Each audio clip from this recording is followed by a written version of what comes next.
Nous allons voir comment utiliser le plugin Locket pour protéger des coffres et des portes. Donc nous allons commencer par un coffre. Donc si vous voulez protéger ce coffre uniquement pour vous, vous prenez une pancarte à la main, vous faites un clic droit dessus. La pancarte se colle au coffre avec votre pseudo en dessous et il n'y a que vous qui pouvez ouvrir le coffre et prendre ce qui est à l'intérieur. Il est possible également de partager le coffre à plusieurs joueurs. Donc pour cela, vous passez une pancarte devant le coffre.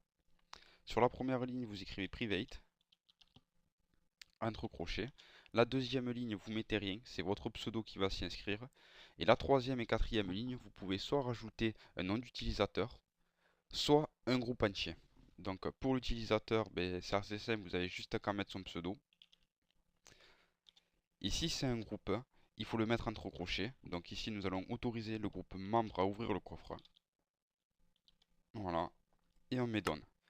Alors, toujours vérifier que la pancarte se colle au coffre et que sur la deuxième ligne, votre pseudo, c'est bien inscrit. Si vous n'avez pas assez de place avec une seule pancarte pour rajouter les membres et les groupes, il est possible d'en mettre une deuxième à côté. Mais cette fois-ci, il faut mettre entre crochets More User avec les majuscules et un S à la fin. Puis sur la deuxième, troisième et quatrième ligne, vous pouvez soit rajouter des noms d'utilisateurs, soit des noms de groupe. Donc exactement pareil que la première pancarte.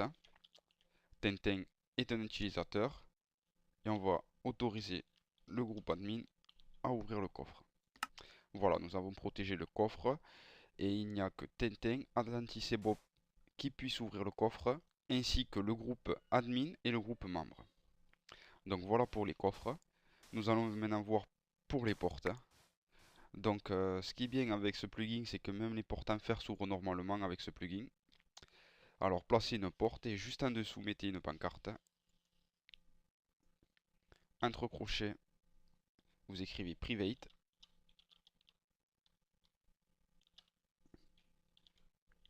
Et Done. Pareil, nous voyons bien que notre pseudo s'est inscrit tout seul. Cela veut dire que le plugin a bien pris en compte la commande. Et vous pouvez ouvrir la porte normalement. Une autre astuce assez sympa,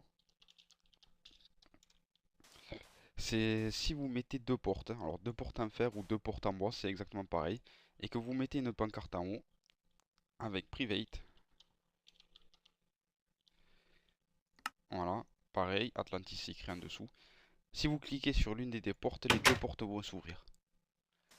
Vous pouvez également, si par exemple vous voulez faire exactement comme le coffre, rajouter plusieurs utilisateurs, ça marche exactement pareil. Vous pouvez passer une autre pancarte à côté, entre crochets, écrire More User, et rajouter soit des noms, soit des pseudos, soit des pseudos, soit des groupes qui seront autorisés à ouvrir la porte. Donc nous pouvons mettre pareil que là-bas, Tintin et le groupe admin.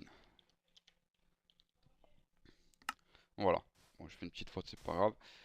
Là, nous avons protégé la porte. Il n'y a que Tintin et Atlantis et le groupe admin qui puissent ouvrir la porte. Donc voilà, nous avons vu à peu près toutes les possibilités de ce plugin et je vous remercie d'avoir regardé ce tutoriel.